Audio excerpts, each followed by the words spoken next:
Čia yra schema apie teritorijos patraukimą, kaip aš jau minėjau, jeigu jūs matot, kad funkcija netelpa esamam sklype, jūs galite projektuoti su išėjimu iš tų ribų, vis tik tai yra vizijos ir jeigu jos iš tikrųjų yra originalios, argumentuotos, manau, kad bus galima su savivaldybė tas ribas pastumti, paderinti, vis tik tai rasim kompromisą, kaip galimi investitoriai sutarti dėl būsimų skirtų ribų. Tai neturėtų būti daroma.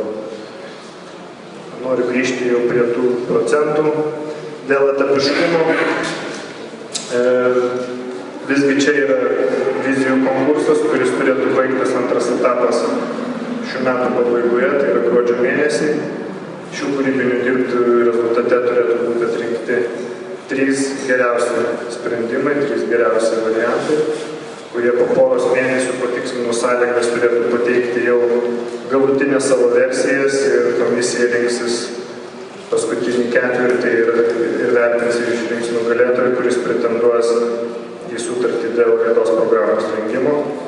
Kitų metų,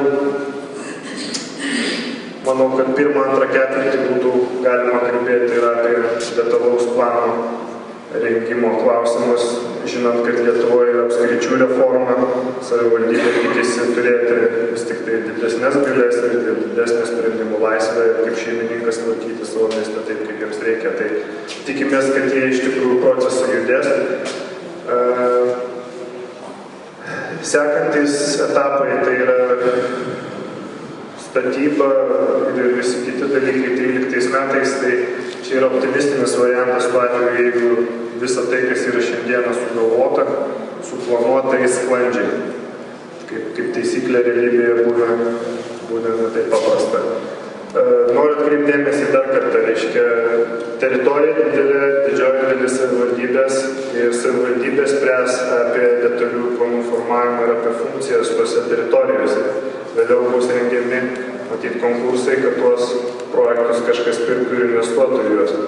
Tai vis tik tai, kalbant apie įgyvendinimą šito projekto, mes nelabai įsivaizduojam, kad jis galėtų būti įgyvendinamas dalimis. Na, tarkim, Baltišės gaus savo teritoriją 1,5 hektarų išvysto pirmi, o kažkas kitas teritorijas išvysto vėliau. Tai yra tiesiog neįmanoma. Infrastruktūra vienas investitorius tikrai neinvestuos grįžėdą ir į parkingus visai teritorijoje 11 hektarų. Tai turės būti 3-4 partnerių investicija ir tas turės būti daroma kartu sinchroniškai, o ne kažkokiais lopais, dalimis etapais. Tai tiesiog yra ir brangu, ir tai pinigus kainuoja, ir neefektyvų, ir dalį darbų reikia daryti nereikalingų.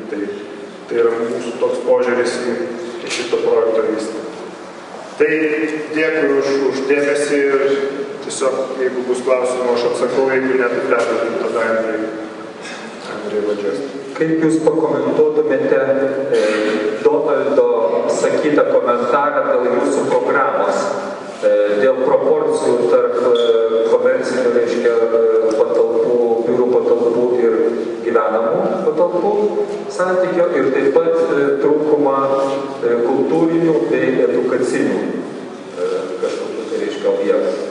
Pirma dalis klausimo, komercinė ir biurų dalis, tai mes irgi, kaip sakyti, stebime situaciją, kas vyksta Kaune. Nepaslaptis, kad miesto savivaldybė turėjo, gal ir turi planų perkelti savo biurus kažkur kitur, buvo kalbama iki 25 000 kvadratinių, paskui, kadangi apskritis reforma vyksta, dabar jau kalbama apie iki 18 000 kvadratinių. Kitaip sakant, mes taip pat galvojame, kad tai galėtų būti vieta ir miesto savivaldybė, kodėlgi ne. Beje, miesto taryba praeitais metais apsisprendė, kad savo studijai, kad tai irgi yra geriausia vieta, kurią jie mano turime. Dabar vyksta kiti procesai, mes tiesiog žinodami, kad yra toks interesas, kodėl nepasiūlyti savivaldybei čia atsikelti. Čia yra vienas procesas. Dabar dėl viešųjų erdvių, tai be abejonės, čia turėtų tarti savo žodį miestas. Kokias ir kiek iš tikrųjų jisai jų mato. Buvo kalba apie kongresų rūmus, mes tą teritoriją maždaug įsivaizduojam, kad jinai čia galėtų būti. Reiškia, dar kartą sakau, tos proporcijos nėra dogma. Jūs, jeigu matot geresnį išdėstymą, prašom siūlykit, bet nepamirškit, kad visas šitas projektas, kuris siekia beveik 500 milijonų litų, jeigu su visom infrastruktūriniam investicijom, jisai turi atsipirkti.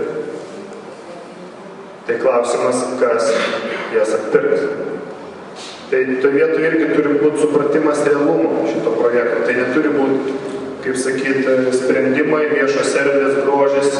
Teisingai, jeigu savivaldybė norės matyti tik viešasias erdvės, tvarkoj, tai yra miesto interesas, senamiesčio dalykai, gyventojai nori matyti daugiau erdvės, daugiau žalumos, tuomet teisingai savivaldybė galėtų už tai mokėti. Jokių problemų. Nepamirškime, kad didžioji dalis yra miesto žemė.